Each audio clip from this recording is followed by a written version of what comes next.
Everybody, it's your man Dame the NYDC Tuesday nights. Look, I'm back. We in effect. I'm back with my two brothers, my co-hosts, my men's in them.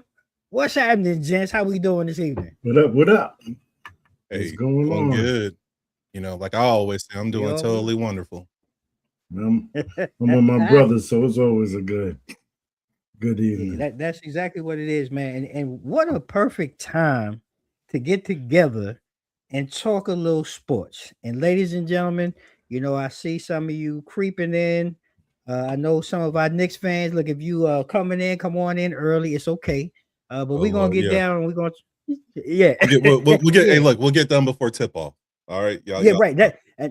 That's what we're gonna do. We're gonna get our Knicks fans in here before tip off. But we talking a little championship sports, little championship run tonight. You know what I'm saying? Last night the NBA kicked off its 2026 championship run season. My Knicks fans, look, if you with the West Coast popping off. But tonight we're gonna start out here in the East, you know, where our Knicks are gonna be representing, going up against. Look, honestly, this is what I wanted to see. I'm not even gonna lie. I really felt that Detroit was gonna be the front runner, but this is, I think, is the matchup that most people want to see. So we're gonna just go ahead and we're gonna get into it. We're gonna go ahead and parlay it, and we're gonna go ahead and pass the baton to Cliff, and let Cliff go ahead and get us started tonight with the little conversation, the championship run. And we got Utame. If the Knicks start Mitch when he come on the court, they win. Simple. Hey, look, I like a bold statement to start the show. I'm not mad. I'm not. You know what I'm saying? I'm not mad at that already. Look, JB, Josh, OG, Cat, and Mitch. Look, I'm not mad at that. So, Cliff, well, what do you say? And go ahead and get us started with this, man. All right. First of all, I'm not mad at my man's, starting five right there. Just real quick to that, only if Hot-Porty, that's my guy. I like that. I'm gonna give you a Hot-Porty jersey. As long as my man Hot-Porty can back up Mitch Richmond, so we have, a good backup center. That'll be good. He's making progress for him to even get some run in the playoffs. But it's well deserved, though. Yeah, absolutely, because he was like 12th or 13th man on the bench, right? So he was giving water to the water boy. Yeah, and due to some injuries, listen, it only takes that one time, that one shot. It only takes that one shot. But let's get into it, man. I'm glad I wanted to see the Knicks in Cleveland, and it's not saying that since Cleveland is in it, the Knicks is going to automatically win. I just didn't want to. I didn't like the matchups with Detroit, right? I didn't like how Amon Thomas was playing defense on Jalen Brunson. You know what I mean? So that was a worry. And when you're beating a team 5 games in the regular season, it is the playoffs. It's just your confidence on that team is at another level. Right. And vice versa. The Knicks could have been playing, kind of safe or not sure at times. Coming in with Cleveland, they both go head to head. Right. And I think plus on Cleveland, I don't think anybody can stop Jalen Brunson on Cleveland. On Detroit, I didn't like Jalen Brunson guarding Cade Cunningham because he's on a different level, right? And I just didn't like Thompson. I'm sorry, Thompson guarding JB.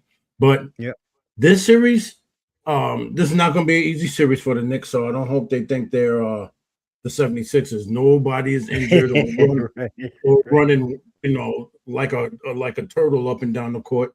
You know what I mean? They got some ballers. Them boys can ball. Counting on James Harden to do what he do to start folding as we get later into the playoffs. Like a hot dog. Shrivel up like a hot dog. I don't know how it's gonna happen because everybody gets I don't care who it is. Every team in the NBA, when they come to Madison Square Garden, they get some type of special ability that they didn't show anywhere else. You know what I mean? They'll come in and just drop unbelievable numbers. So Mobley on Cleveland, we gotta have something for him because he is in the zone. He's not playing. I think Allen is the problem. If Jared Allen, if he show up like he been showing up, man, these last couple of years, he a problem, man. Yeah. And he a young boy. I think he could give Mitch really.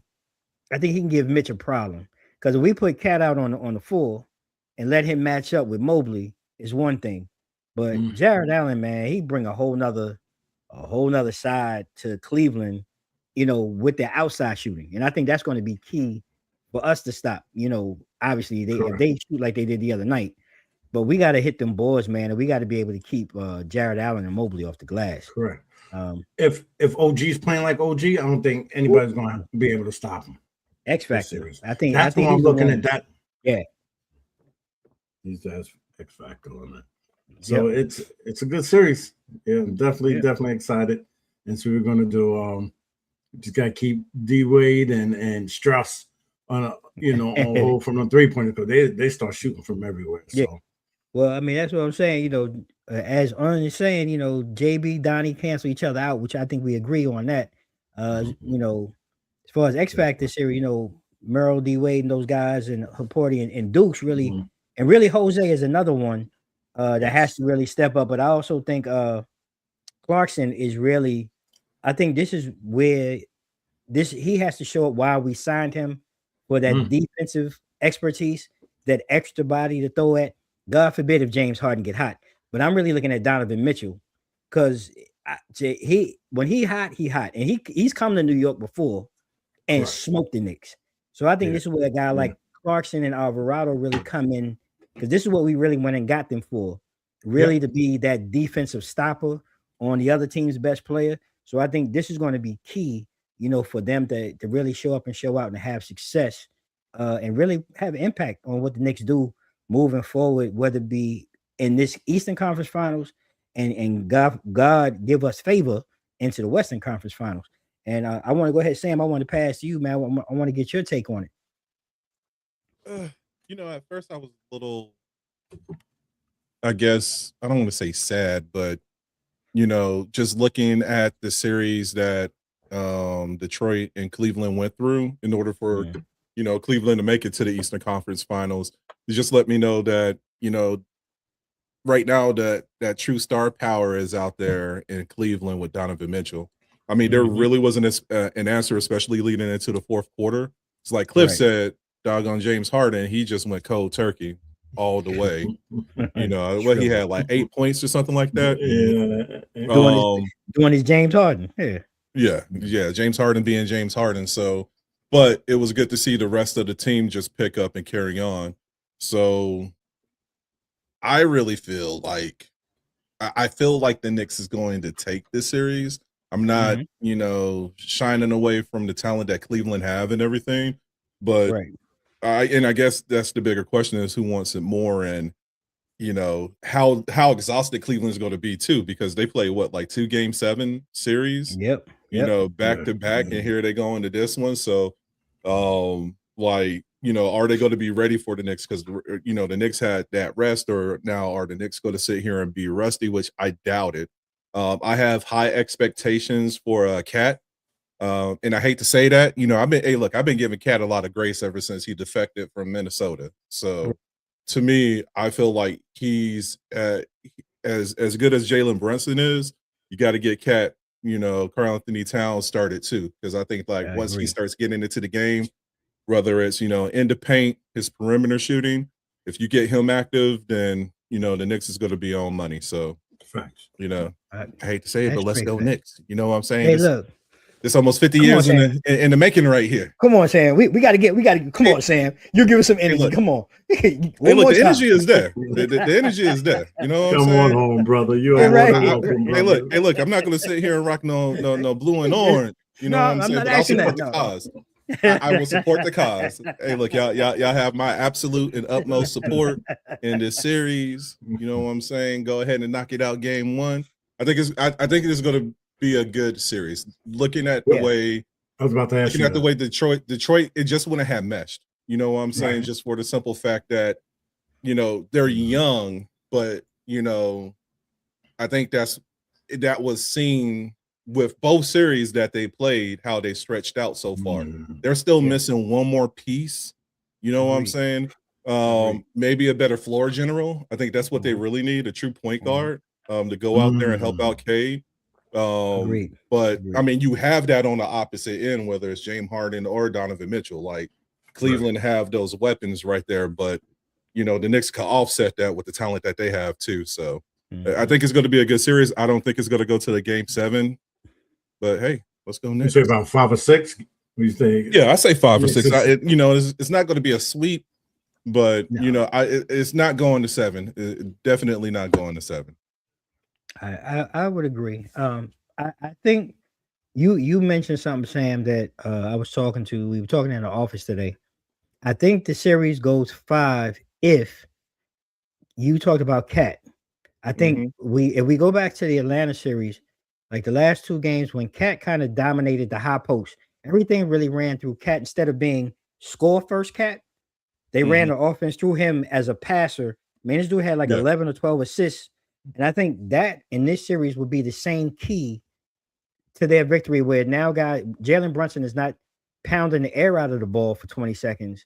But now by having Cat up top, guys can actually cut. You can have motion to where now everybody's involved in the flow. And I think if that Cat shows up first, and then we talked about OG being really the X factor, I think, because I don't think there's anybody on Cleveland that can really match up with OG. I think, you know, this series is really set for him to break out. But I think those 2 factors, I think, can help put the Knicks over. And if that happens, I do think it's a shorter series. I think it's a five game type series, maybe 6. But if we kind of go back into that dribble, pound, this is going to go 7. You know, it's going to go 7. And that's just my opinion, you know. So, but I think this is a great. Just as long as the formula, like you said, the formula, we don't need to reinvent the formula. Right. You know what I'm saying? We don't need to go from Pepsi to Pepsi Clear. Just keep what you got going on right now. You know what I'm saying? And stay the course. And I think the Knicks will be all right. Right. Well, we're gonna see. I think it's gonna be an exciting series. This has been a great start. And I want to swing to the start last night with you, Sam, and let you start us off, because last night was, man, look, man, I stayed up for that one. I ain't gonna lie. Me too. I stayed up for you watching the game, so I already know how that is. When it went to that second overtime, I was just like, man, like I got 5 more minutes of this, but it was good. Like, it was great. I can honestly say, I don't know about y'all, but the playoffs actually felt like the playoffs last night. Just with finally a playoffs, that went down. So, you know, of course, everybody know Western Conference Finals. We got the San Antonio Spurs and the OKC Thunder. You got number 1 versus number 2, and we witnessed something spectacular last night with Wemby dropping a double-double with 41 points and 24 rebounds. Crazy. In double OT, you know what I'm saying? So my first cheat code. Hey, look, the alien, man. So my first question for y'all is, if the Spurs win the series and knock out Shy and the 64-win Thunder, where does this rank amongst dominant individual playoffs in NBA history? And are we finally, you know, are we looking for, because it's been a discussion for a while as far as the face of the NBA or who has that current mantle? Is that what we're looking at when we're looking at Victor Wembanyama? That's a great question. And I'm start with you, Dame, because you pondering, bro. Like, that's a great question, because if we're gonna be honest, and we've talked about it before on the show, Victor is the alien is a true statement, true statement. But I worry about him a lot of times just getting winded, you know, because it's a lot on his shoulders, and his body is still frail enough where a guy that's basically a foot shorter than he is at times out muscles him to get to his spot. But to watch what he does at his size, the way he handles the ball, the way he shoots, the way he passes. He's constantly changing the defensive side of the ball, pretty much almost from 20 feet out. You know, he could be under the basket and just jump. You know, you at the three. I mean, he did. I mean, it's just we've never seen anything like this. And you brought up a very great point because I think this year with Shy, you know, SGA getting the MVP, I think we can shut the MVP down for about another 3 or 4 years with Wemby now, because I think he's still on that ascension. Yeah. And for him not to win, I think you can lock him up for the next 3-4 years because there's no one in the league. No one in the league. And I'll be honest with you, the only person that is close, and I think this is the matchup that we're going to be watching for the next 3-4 years, is Chet Holmgren with OKC. He's the only guy in the league that has a similar skill set and can bring the same level of type play. Not dominance, though, because Wemby is dominant. Yeah. Chet is good, but he's not dominant. But I think this is the face of the league right now. These two, but you could put Wemby on that MVP award for the next, I would say the next 3 to 4 years, easy. Yeah. No question. Yeah.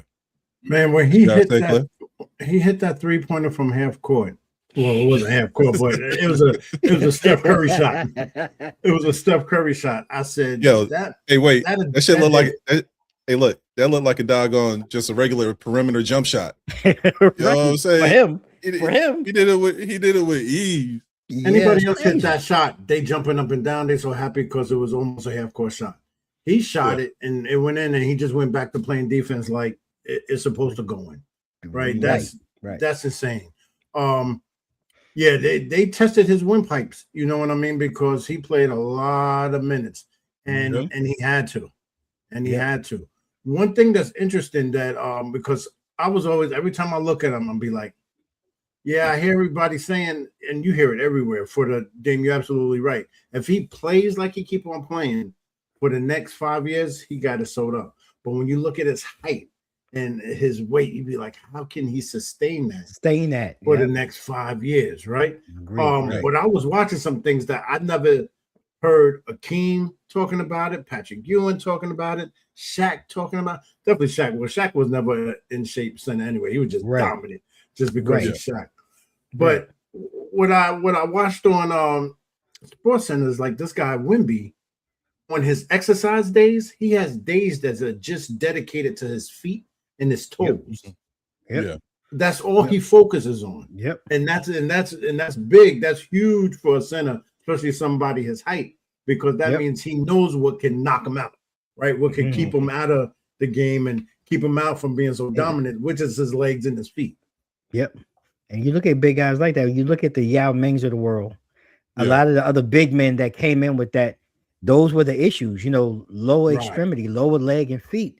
So I mean, right. All of these guys. So for him at this young age, and this goes to show you how technology has advanced so far in sports and sports medicine, for this to be even part of your regimen, you know, this is included in your regimen, you know, even if he bulks up, because that's really the next stage for him to have to put on.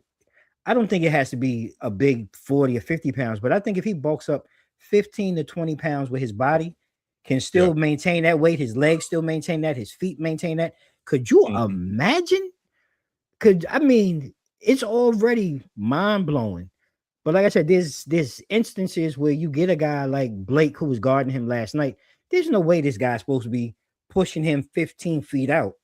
But that just goes to show right now where his stamina is, where he still needs to get to, you know, to be able to. Caruso shouldn't have been playing defense. No, that was crazy too. You had Chet sitting right there just hanging out and everything, you know. He cherry picking defense, right? So even on that block, you know, what was that, the first overtime when he rolled Caruso off his back, came to make the shot, you know, Chet got the opportunity to cherry pick because he playing weak side defense. So, I mean, it's a great call when you can get away with that. But like I said, in a year from now, if he comes back with that 10 or 15 pounds, that could be a whole different story. He's fleshing it on him. You know, he will be a problem. He's flexing now. Woo, and it's already a problem. One thing that you did bring up, Dame, is a concern to me too is just his health, because he is what 7'10", 7'4", maybe 7'5". 7'4". Yeah. So I do have concerns with that, because you brought up Yao Ming. We haven't seen like true bigs or big, 7-footers with like a longevity, in the game. So especially that tall. here we are. Yeah, here we are already at year 3. So like, how far can Wemby go? I like the fact that there's a certain arrogance, and he wanted this matchup. So that makes me happy too. So like, I think like the ownership, when we start talking about like the next ones up, like he's like, here I am, and he's been like that ever since he came in the league 3 years ago. So I'm happy to see that as well too. He was mad he didn't win MVP. That was another thing. He took that personal. He said it. Hey, look, he showed it last night. Yeah, I mean, he did. He did. Yeah. I mean, even in him being angry, he said, well, there's 2 sides to this, right? So he did win the defensive player of the year. But I think, like you said, Sam, I do love, it's not a smugness. Yeah. It's an arrogance of excellence. Like, this is what y'all got to deal with. And I like how, he posed for his teammates, just kind of looked off. Like, I love that, because, he's out there taking a beating, and to be able to come out and persevere through that, drop 40 and 20, the way he did, man, look, I'm excited, and I think the league is turning a corner now where we're getting actual talent, in the sense of, big man talent coming back to the game, which versatile we haven't seen big in a man, while. which we haven't seen in a while. Exactly. Yeah. We haven't seen true big, so it's good to see. We're naming folks, and it's good to see them, up and running. They're becoming more of a name, and not these swing positions. Like, I could play you 2 through 5 or whatever. Right. Nah. Right. Let me know who he is, and we're good with it. Yeah. So, I'm good with it. question for y'all is like, look, with that double OT, what I'm saying, the Spurs ended, OKC's 8-game winning streak, sweeping, people, because they swept the Lakers. Yep. Which we knew that was going to happen. Now, I want to say they swept. Was it the Suns too that they swept? First round kid. Wow, that was so. Yeah, I think it was first round. Yeah, but we knew that was going to happen too, because the Suns really ain't got nobody. So, garbage. Yeah. So if I'm a fan of OKC and I had to rate this from a scale of 1 to 10, how worried should I be? That I'm just looking at the regular series when the Spurs came over here and swept OKC 4-1. You know what I'm saying? Am I looking at the same kind of repeat with the playoffs, or, is it just game 1 and need to ease the tension down some? That's a good question. That's a really great question. Hey, I'm here to drop bangers for y'all. Yeah, that was great. Great question. Hey, great question. Sam, you're right. OKC has to win game 2. No ifs, ands, buts about it. If they don't win game 2, the Spurs' confidence is going to be on a whole nother level. Right? Yeah. Here's another thing. They won without De'Aaron Fox. Yeah. Get him well. Now you got extra speed and a starter back. Yeah. Right. SGA, he got to show why he's the MVP. Or this be the last year, to Dane's point. You know what I'm saying? He's going to have to back it up, because Wemby's going to grab it, because that's where it's come to. So they can't just go on the court and run. It's not going to just be running. They're going to have to put some good strategic planning to it, as far as their playbook is concerned, in order to beat them, because their outside game just has to be on point, right? Because you can't go inside. I know you got Chet, but Chet don't even want to go inside. Hey, look, it's crazy, because he mean mugs on, when he's sitting down on the bench, right? Then he get in the game, and you don't even want to deal up, man. You know what I'm saying? Like, what is going on? It's like, now you get me something. Yeah, he was mean mugging for 6 quarters, if you want to sit there and include overtime, and then he get on the court, and he's not within like 10 feet of doggone Wemby. Right. He's like, what about you, Dane? Hey, man, listen. Great question. So if you would have asked me this question earlier, and we've talked about this earlier, even with the win, or the in-season win over OKC. I would have said, Sam, you crazy. OKC got too many dogs in that fight. Because I believe they Water Boy and the Towel Boy can come out and give you 15. That's just how deep. Nice. Right. Everybody nice on OKC. Everybody. However, we're gonna be honest, like in most sports, and I don't want to call OKC the bully, but they're the big dog on the block. Yep. Until the big dog actually gets punched square in the face, now is the time for us to really see what they're made of. And this really true is the epitome of sports, if we're being honest. Like, as fast as these windows open up and you think you see a path forward with a team that could be dominant for 2 or 3 years, it's just as fast as you see another team like San Antonio kind of come in and just erase that whole notion and that whole thought. And I have to agree with Cliff. If San Antonio comes out and we have another one of these games, even if it's an overtime or another squeaker where San Antonio figures out a way to win, the pressure really is on OKC. And I think we could be at a point where that, pressure burst pipes, and I think this could be the downfall, or this season, all of that 62 plus wins or whatever, it goes all out the window and it's like it never happened. And that's where I think it gets tough. But I think we're looking at that, and I agree with Cliff. Like, OKC, if they lose this next game, it's going to be a scramble. Like, it's going to be a scramble trying to figure out how to win. No question. I honestly feel like double overtime last night to me looked like OKC put everything that they had to get that dub at home when announcing the SGA as the MVP, and they came up short. So I'm concerned that they don't have enough in the tank. And to what Cliff said, if they come over there and if DeRozan Fox sit here and get healthy, and now they have an actual floor general, because they had some young ones in there, running the rock as far as like Castle though. So Castle was bad though. Castle is good. Yeah. There, I mean, it was just a couple Dylan of Harper. Dylan Harper was running the point. I would say there was a couple of like short miscues that I think if Fox was out there, he would have sat there and directed a little bit better than what they did. And it's not Castle was a monster too. You know what I'm saying? So I definitely don't want to knock anything away from him. But I just think DeRozan Fox is like a true floor general as compared to the team. Castle, there's plenty of room to sit there and grow.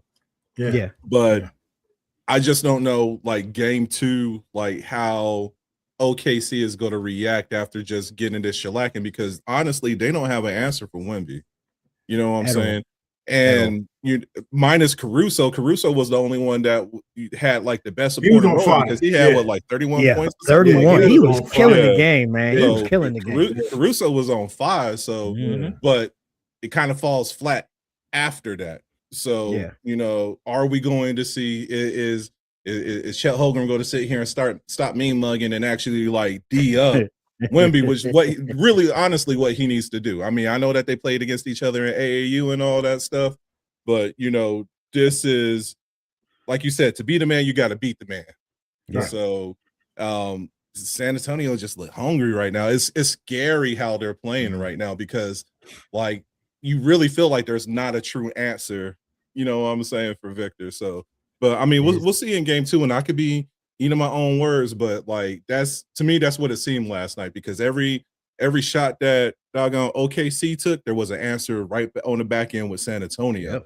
And with these warm-up games, like let's be honest, like OKC was washing everyone. They were the younger team against Phoenix and the Lakers. You know what I'm saying? So here they are with another young team, that could bang right with them, and I don't think that they're equipped. It's like shock and awe. So, but we'll see. It sure is, man. And I'm with you. I think this is the best. And as we started, I think we all are in agreement that this is the first playoff series in a long time. When I say both conferences, where you can honestly say you're actually excited to watch. Yeah, and I'm definitely excited for both games. Right. And if the Knicks game tonight is anything like last night with OKC and the Spurs, man, then we don't hit the jackpot this year, y'all. And I mean, we got to take this in and real quick before we even transition into some of the other league storylines. are we officially now transitioning away from, because there's no LeBron, Right. no LeBron in the finals, no Curry in the finals, right? Yeah. Like, No have we KD. no KD? No KD. So are we? Can we honestly officially say that we're transitioning now into this new phase of NBA basketball championship? Because the old guard, basically, I think this is the first time in Lord, I would probably say 10 years that neither one of those names, and you could throw in some other big names if you want to, Tatum, Brown, whoever you want to throw in, are not actually Tatum, showing up. Celtics is a whole nother conversation that needs to be had, because and that's who the hell know what's going on with them? What's going on with them? Exactly. Yeah, But have we moved to the new era? I feel like we have. I feel like this has been a long time coming, and it's good. It's good to see like fresh teams, fresh faces. I really think that is healthy for the league, because it's like, how long are we going to sit here? And there's no knock. It's no knock against the talent that we just spoke of. You know what I'm saying? But in order for the NBA to grow, we need to see that there is actual thriving talent, because how you were alluding to, I felt like we were in a drought, if I'm keeping it funky. You know what I'm saying? With the same faces, or the people that we think have the potential to be the guy, and then one way or another, whether it's doggone gun charges or eating too many beignets and strippers down in New Orleans, we sit here and have these doggone debacles. So damn, I messed myself up on that one. It's good to see. It's good to see fresh faces. It's good to see hungry talent, because I was concerned with the max contracts that were coming out. Like we talked about this a couple of years ago, Dame. Like I felt like the money was getting a little bit too clouded with some of the talent that was coming in. So it's actually like these playoffs been like solid. Like the refs actually been letting the players play. You know what I'm saying? They want to sit here and complain when they flopping and all that shit. Like they doing away with all of that. It's like, look, I go play ball and y'all go to bang, and that's it. So it's kind of like polar opposite when we were seeing through the regular season. So I'm glad that they kind of tighten the reins on that. So I'm happy for it. I feel more excited now about the playoffs and moving forward with the NBA in future years than what I have been previous. So I do want to ask too, and Cliff, I want to let you speak to this point of the new NBA, because one of the things watching in this playoffs, in the Minnesota series against San Antonio, and this is one of the things, and I want to get your take on this, because I know how I feel about it. At the end of the seventh game, we watched Anthony Edwards, the leader and the face of the Timberwolves, basically walk into it's still 8 minutes left in the game. He walks into San Antonio's huddle, and he's giving everybody dapping them up, giving them congratulations. Like, how do you feel about that? Watching that, and the game ain't even over yet. Man, where we come from, that other team is lucky they got dap, period. Right? You know what I mean? That's what I'm saying. Dudes used to get in trouble for not dapping the other team. After the game is over, they give them the middle finger and going straight to the locker room. We ain't dapping you like that. Thank you. But what it shows is that this generation, they making up their own rules. This generation is making it, whether it's sports or outside of sports, this generation is making up their own rules. And when Anthony Edwards, he's already a cocky young man, right? Anthony Edwards is mad cocky. He got all this money. And we calling him not just Wemby, but we're calling Anthony Edwards the face of the league too. True that. Right? They call, I've been hearing it, young Kobe, young this, young Mike. Yep. So he's already feeling himself. So he feels, man, I'm not coming back in the game.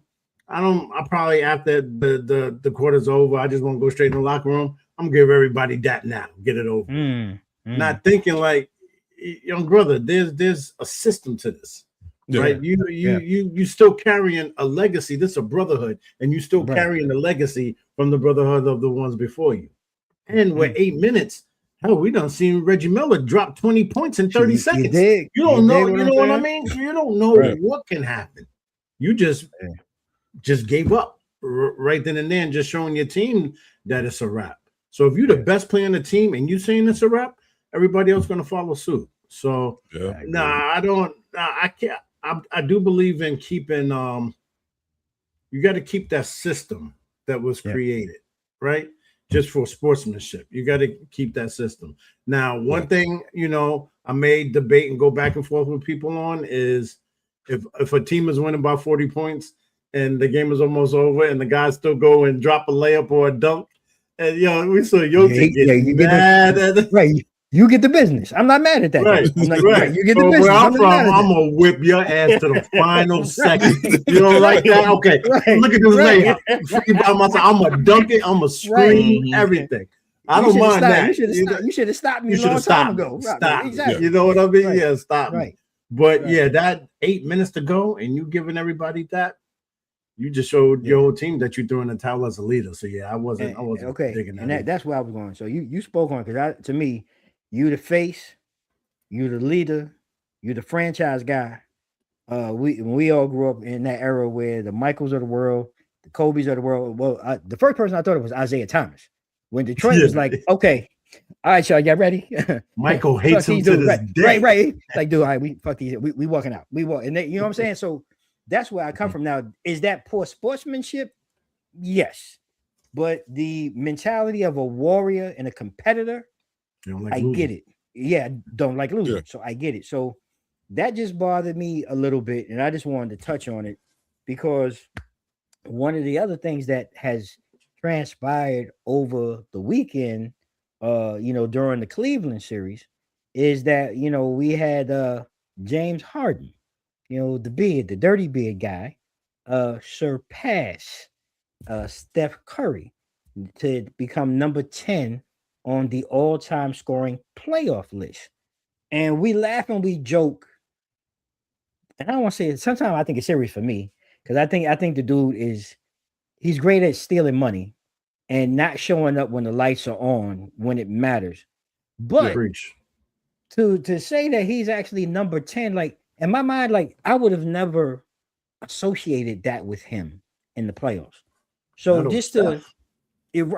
thank you. So I'm going to pass it to you, Cliff. Like, what is your thoughts on that? And like, where does James Harden really rank? Like, is he an all-time great? Is he just a great? Like I'm gonna kick that to you. Like, where do you rank him, and where do you really see him in basketball, the pantheon of basketball? I mean, he's the MVP of the regular season. He show you MVP status every regular season. You know what I mean? Right. To have those numbers in the playoffs, to me, that means one thing. He's been on a nice team since day one, and maybe has more playoff games played than Steph Curry.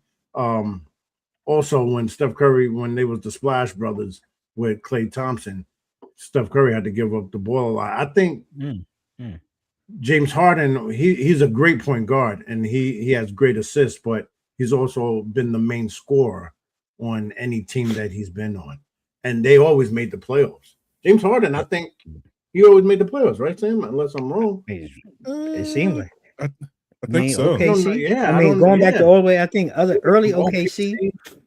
I don't know if it was every year. OKC, Rockets, Houston. Well, Thunder.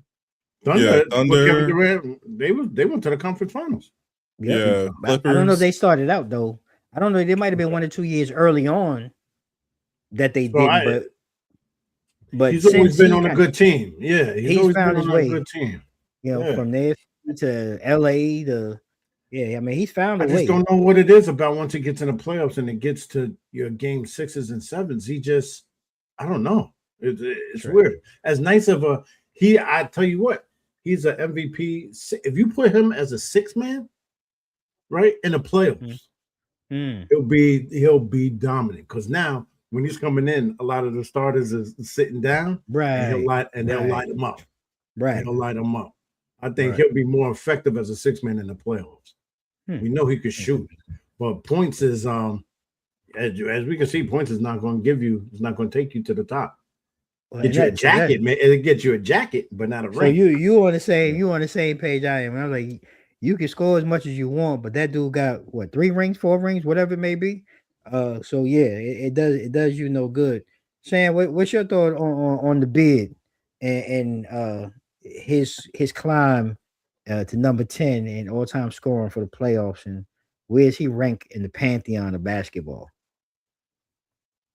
That's a challenging question when you bring up pantheon of basketball. And I like him in his early days with OKC, before he had the Rick Ross starter kit. But I think I preferred the cast that was along there too with KD, Pert, Westbrook. You know what I'm saying?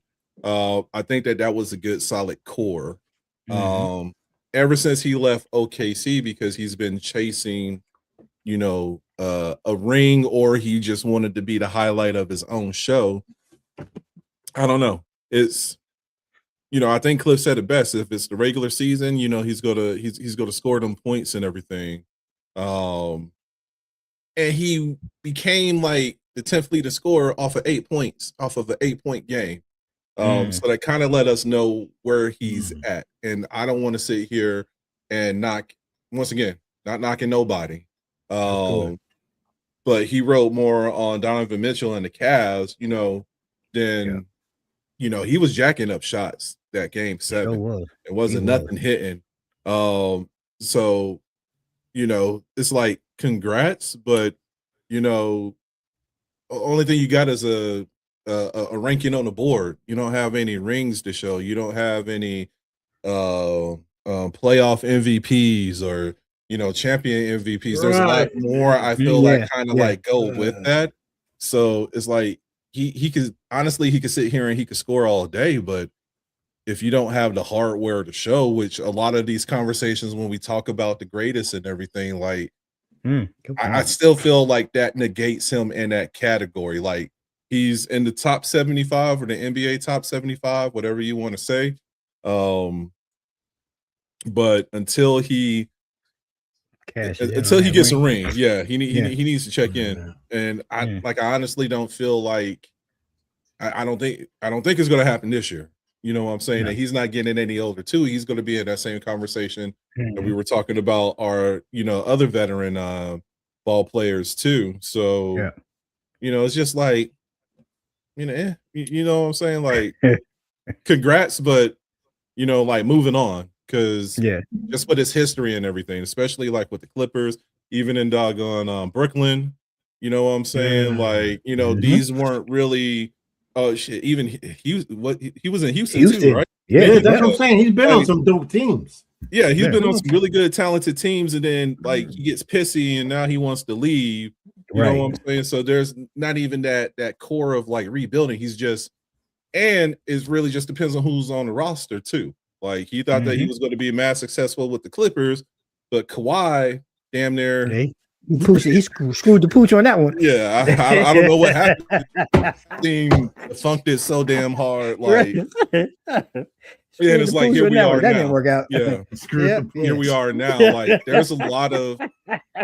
I think that Cleveland would be just as fine without Harden. I think that they would be. I know why they brought him in, because they wanted that veteran presence, and they feel like Harden is the one to give him over that hump. But and I guess he's filling his role if he wants to just be that supporting cast, but they're looking at you to be like, the number 2. That number 2 to doggone Donovan Mitchell. So like, I honestly feel that there's a lot on the line for him with this playoff series against the Knicks. You know what I'm saying? If he's looking at another failure, he's got to explain. Potentially. We could come back to the same conversation, and if all the rest of the boys are shining and you ain't, it's not the team, bro. It's you.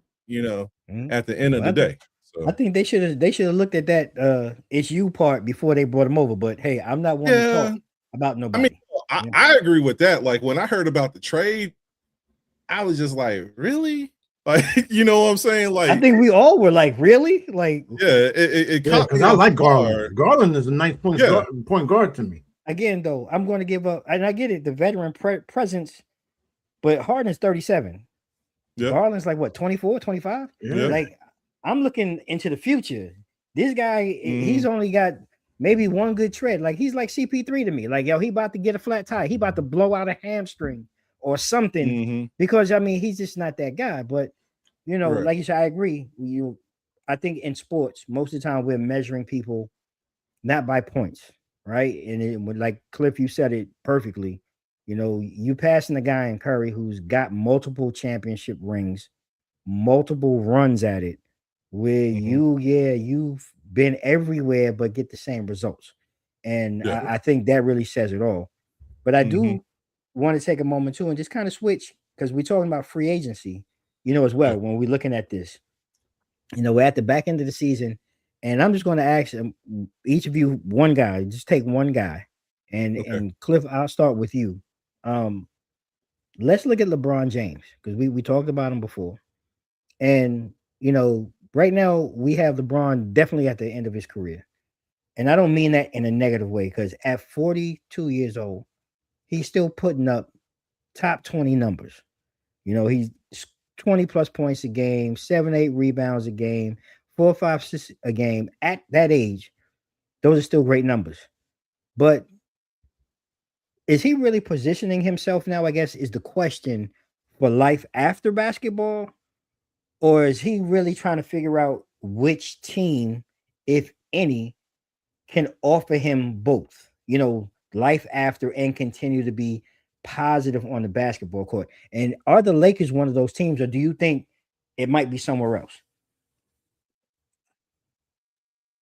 I don't know if he can. He has to be at least a number two, right? And on the Lakers, we all know that Luka is number one. And when they was talking about LeBron possibly being a number three to Reeves, pack that up. Reeves is not going to be a number two and have LeBron be a number three. He's just now if they get somebody else in, I don't know who could be a number two to come on to the Lakers to make LeBron a number three, even at 41 years old, just because of the stats that he put up, right? Or is he trying to get a bag that keep his bag because he don't want to take a tremendous pay cut? Why? You're getting older. You want to try to get as much as you can before you exit, and somewhere he can still keep his money and get a ring, right? And I don't see Golden State being that, and we could talk about that on the reason why on the next one. But there's not unless he can settle on being a number three. I don't know where else he can go that he can say, well, yeah, I can get a ring. You know, he still has unless the Lakers could bring in some younger, nice talent, right? So LeBron won't have to have so much wear and tear on his body for next year. That can, you know, sustain him until he gets into the playoffs and everybody stays healthy. Because if Luka was healthy, we don't know if we would have said the first game that OKC lost was last night. They could have lost one with the Lakers the way that they was playing against who the Lakers just play? Who did they beat to get? I just drew a blank on that. Who they beat to get to OKC? Lakers. It was Houston. It was Houston. Houston, right.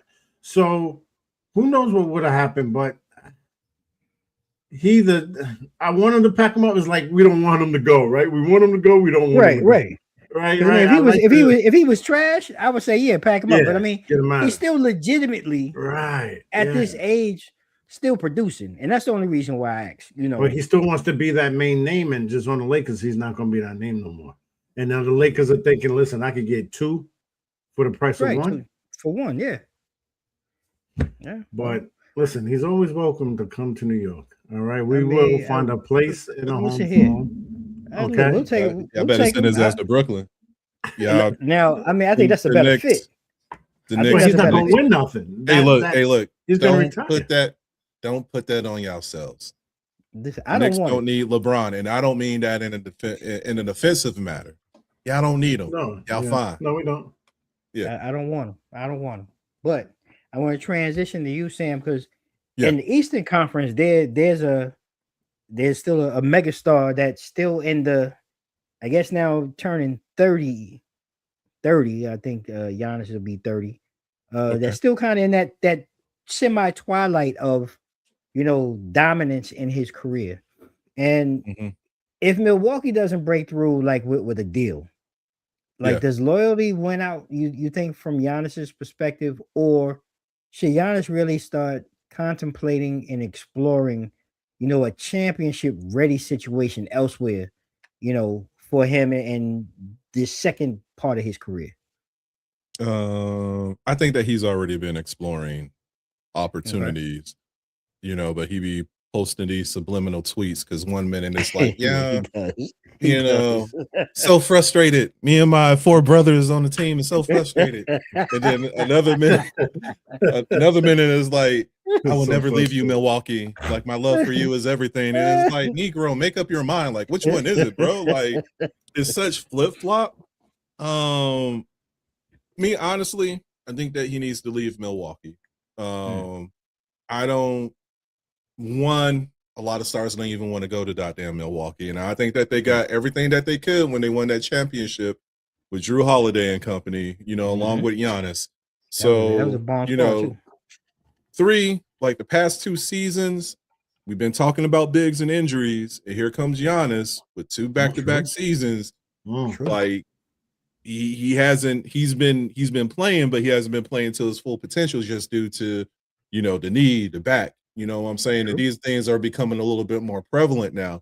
And it's just going to get worse, the more that you progress, within the next, 3 to 5 years or whatever the case may be. So, if we're looking at a team that's poised for him, I would say it would be LA. Because if you have Austin Reeves, Luka, Kimura, Kimura, I'm probably butchering his name, and I apologize about that. And then you throw Giannis in the mix with that too. I'm not even including LeBron. You know what I'm saying? Because we've been talking about it. Like, I think the new theme and the new wave is younger. And like, do I want a 30-year-old Giannis or a 42-year-old LeBron? You know what I'm saying? I want the 30 run 30-year-old. up and down the court that can sit here. And I'm not saying that LeBron doesn't play defense, but he doesn't play defense. You already have an issue with Luka not being able to play defense too. So even if, and like, Luka could sit here and score all day, but these other teams, they're going to sit here and score back too. The only thing is that, they're going to lock you up, when you're dribbling the ball down the court. If we don't see that, it takes LeBron forever to come from one side to the next. You know what I'm saying? And then he gets gassed and he might be out for 2.5 quarters and then he comes back in. There's a lot of science that goes along with that too. So, and if like, I get JJ Redick's position with the Lakers, but I think that's done, came and went. LeBron been on the Lakers for 6 seasons. He only won 1 championship.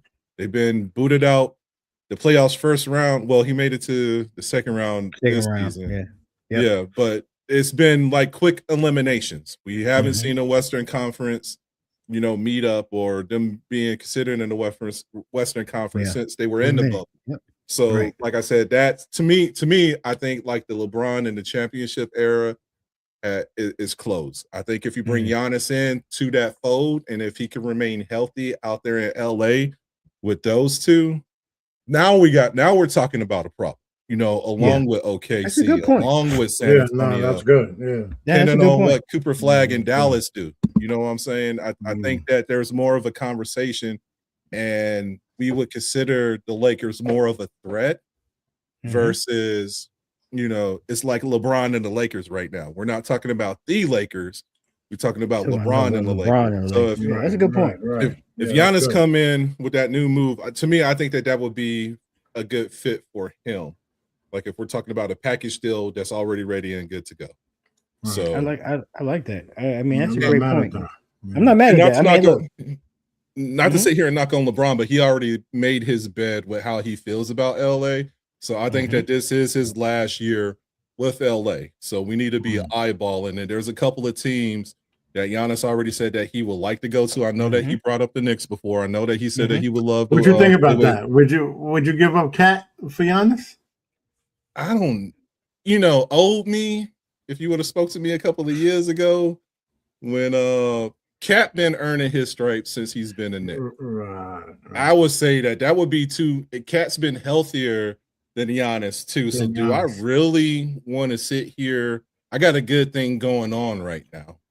You know what I'm saying? I don't think that for me, if I was the Knicks front office, depending on how this series goes, for me, that's not a good deal. You know what I'm saying? I don't think I don't think that would be fair to Cat because he's been pouring his heart out these past 2 years that he's been on the squad and everything. So for them to just ditch him because you do have Giannis out there, like, nah. I wouldn't do it. I know there's a lot of other people that might be like I'm crazy, but I want to do that. I agree with you. No, I agree. I agree. There's a good solid core up there in New York, and Karl Anthony Towns is a part of that. What they have going on. I think Giannis will mess up the whole chemistry because you won't be able to keep the whole starting five.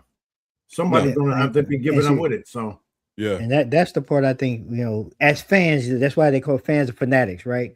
And we can go out here and we can play GM, fantasy GM, and on paper and like regular, like fantasy GM, I'm putting butts in the seats if I go out and get Giannis. Right. But then which on is the back true. end though, I'm removing quality pieces. I know I got to give up something.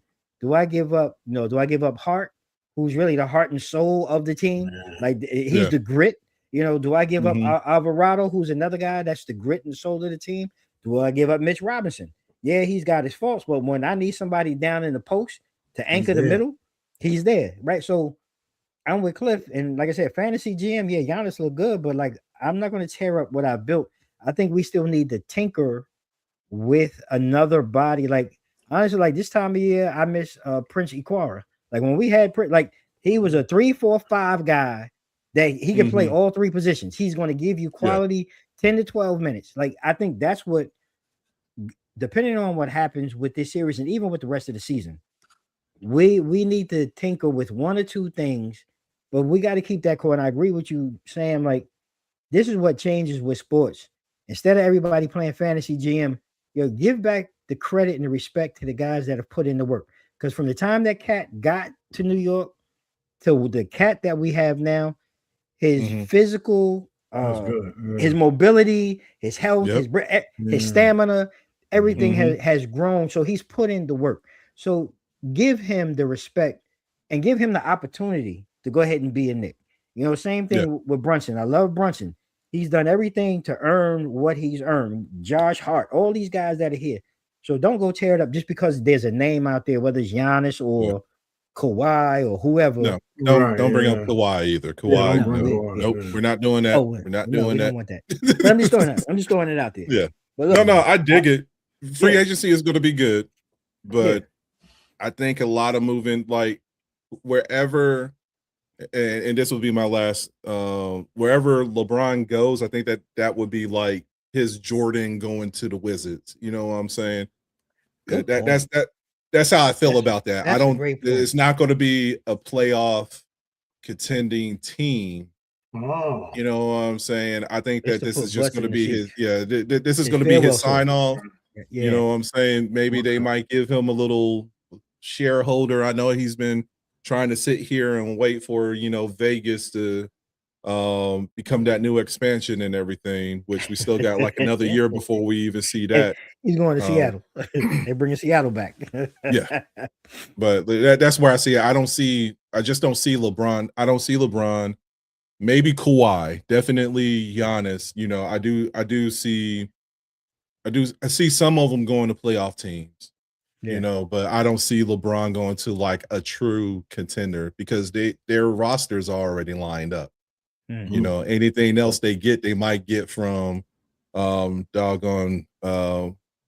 the draft, but like if they already have the pieces in play, a 42-year-old LeBron, I want to take that gamble if I'm trying to make it, if I'm trying to be a playoff contender. Okay, so you bring up a great point. And as we close out the show, we on the back end talking about that. So we talk about LeBron free agency and everything, but we're going to stay in California, and Golden State re-signed Steve Kerr, to come back and for another 2 years to keep these Warriors afloat, I guess, if you will. But with him staying now, like we talk about continuity, does he keep that continuity with the Warriors, or I guess does it risk extending a system that may no longer really work with the current roster there in Oakland? And again, does this change or this transition, is this also that we talked about LeBron, but is this another falling or landing spot for LeBron? And Cliff, because you had mentioned it earlier, we were going to get to this, but I want to go ahead and kick it off with you and get your input and your thoughts on it. Yeah, the reason why I said LeBron shouldn't go to Golden State, because Kerr, he knows how to take an already established team and make them smarter, which makes them better, right? But Kerr didn't put the Golden State Warriors together, and you haven't seen him, and you haven't seen him really add any good pieces. Jimmy Butler was probably one of the best pieces he put, and he got Jimmy Butler at his tail end where he's injured prone, right? Yep. Kerr has not showed me that he can actually put a team together. And Golden State is like 2 quarters away from being a real rebuild team. Right. So he has to get some players to come over to play with Steph. And right now it's like the older ball players want to come over, right? Giannis, your LeBrons. You don't hear too many young boys talking about, they want to come play in Golden State. So I think to keep the pieces that they already got there, they need a Kerr. But if they're going for a rebuild, Kerr is not the one to do it. So I just think they put him on the 2 years just to see who they could get in free agency to play with Steph Curry, if they can get Draymond Green for another year. But other than that, Jimmy Butler's still going to be out. Yeah. Do you really want Draymond for another year, though? So go ahead. Go ahead, Sam. Right. Go ahead. I mean, no, you're right. You're right. Do we even want to bother? I think that ship is sailed. I think that car, he on all 4 flats right now. I think we can safely say he's seen his best days. Yeah, I mean, you have to say if it ain't broke, don't fix it. Yeah, and that's the issue right there. You have the saying if it ain't broke, don't fix it. However, like Golden State is clearly broken. And it was even before the Klay Thompson trade, because even when Klay Thompson was in Golden State, the Splash Brothers just became like a dried up puddle. You know what I'm saying? So it throws those difficulties out there. And like, I was shocked when I heard that Golden State re-signed doggone Steve Kerr for 2 years, probably with a 1 year coaching option or something like that, depending on what happens next year. But if I know, this could be something that maybe Steph Curry came over there and brought up, because we know that he just signed a 2-year deal too, or a 2-year extension. I'm sorry. So, are we doing this to appease him? But what about the team? And I guess that's where I get confused at, because for the longest time, you had Golden State, and I think it was Houston. And I could be forgetting one more team, but they ran small. That was kind of like the thing, or the wave, right? I got all these shooters.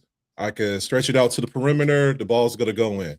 But it hasn't been working in that favor for a very long time. And when you look at, especially Golden State's track record, when they just been playing bound, not even playoff bound, you know what I'm saying? Those are areas of concerns for me. So I felt like there needed to be a change, you know what I'm saying, as far as like the coaching staff and everything. And with that being said, I think that would be more appealing to players coming to Golden State. But then we still have this other factor with Draymond Green. You know what I'm saying? Even when they were winning championships, I'm like, Draymond is just a firecracker. He's always ready to get sparked and just pop. And to me, I felt like that's so detrimental, because Golden State got 4 rings. I'm sorry, but they could have had one more. You know what I'm saying? They could have. And I forgot who they were playing, but Draymond ended up getting a tech, and he got eliminated and suspended. He got suspended a game or something like that. But it just threw off the momentum that Golden State had during that run, and it pissed me off so much. So, in order for this to work for Steve Kerr and Golden State, there's going to have to be some people cut. I feel like Draymond is one of those people. Like, I think he'll make the cut. I don't think he comes back. Yeah, I feel like his stint in in the league as a whole. Like I think it's done because don't nobody want to deal with that. Yeah. You know what I'm saying? No, like I know that tempers fly and they pop off and everything. I don't need you like kicking people while they down on the ground and stumping their face in and pushing refs, Hey, like look. choking folks Hey, and look. everything. He served his purpose, right? And if you look at a lot of the great teams, Dennis Rodman with the Bad Boys when he was in Chicago, what Metal World Peace. Like there's some guys that they serve their purpose, right? True. And in a system, and it's really that system is a span of time. Draymond's time was over about 5 years ago. Like you said, at that point where that true championship window for them when they were in their prime, well, that's over now. Mm-hmm. And I think again, we talk about players earning respect. So they gave him the respect of re-signing him and keeping him there because of the championships. I get that. Yeah. But now it's time we cut the umbilical cord, we hit the refresh, and you both talked about it eloquently.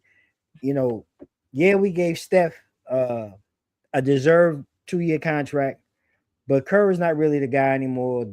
The team setup and dynamics is not really what it should be or needs to be anymore.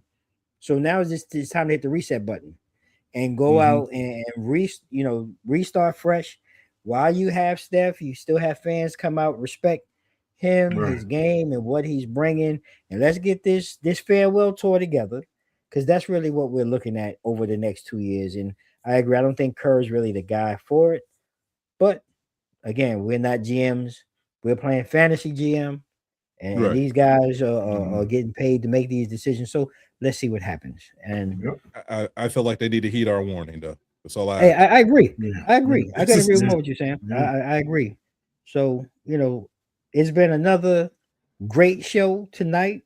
I'm going to go ahead and ask my co-host because Cliff and I probably are both doing the same thing while we talking here. Got one eye here and one eye on the game. But I want to ask my co-host, man, before we go and we get out of here. Take a minute, man. Give us a thought. Let us know what's going on. What anything you got coming up, or just want to say say a word before we get out of here. And I start up top. On my right, I'm gonna start with my brother Sam.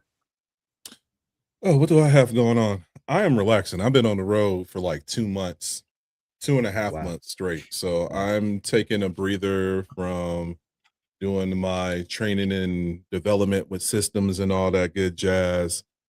This weekend, I am heading down to Va Beach. Our residential singer, DeVay, is having a Let's Blaze performance out there. So I'm gonna go. That's this weekend, right? Yep, it was this weekend. So I'm gonna make a field trip down there. I think she's supposed to be, not supposed to be. She will be debuting some new music out there. So she was on Let Me Talk last night, and she was talking about some upcoming tracks and everything that she's going to be doing. So if you have time, I'll put it on my Facebook page. Come down to Va Beach and support the family and everything. So that's all I got going on for the time being. Well, please extend to her my gratitude, whatever, because I'm actually going to be at a book signing with last week's guest here in Manassas. So definitely send her our extension and our love and support to her, man. She's super talented, and I look forward to seeing what she brings, man. DeVay is really, really the bomb. So, Cliff, I want to go ahead and allow you, my brother, what you got going on? Anything coming up? Man, yeah, this weekend I'm chilling. Actually, New York is coming down here instead of me always going to New York for Memorial. So looking forward to that. Starting to pioneer a lot of, and we're gonna talk about it. You start seeing some marketing coming up. Doing a lot of real estate networking events in the Woodbridge, Prince William area. So that's going to be good. Also, connected with Prince William Water Authority. We did an event there today with the Encore team. So we're making some big moves on the networking side. Got a big announcement coming in about a week or so. New company that's going to come out and we're going to look for the support of that, and we'll keep on moving, keep on going. You know, all over your major social media, Clifton TD3 Agency on Facebook, IG. All right, catch me on www.td3insurance.com. Please leave your comments. Check out the website. If you want some quotes on a good insurance product, no matter what it is, holla at your boy. We are here. All things insurance. I'll cover it all, right? I don't care if you got a farm. Your boy's out there with boots on, all right, getting you insured on farms. So when I say all things insurance, yeah, we bringing a wave like that. You know, out here tipping cows. I love that. I love that's that, about man. it. Listen, That's man. about it. These my guys, man. These my brothers, man. I have fun and I look forward to each and every Tuesday. I look forward to our midweek conversations, our off-week conversations. Man, I'm super happy. I'm super excited every time I get together with my brothers. Yeah, we got a lot of things coming.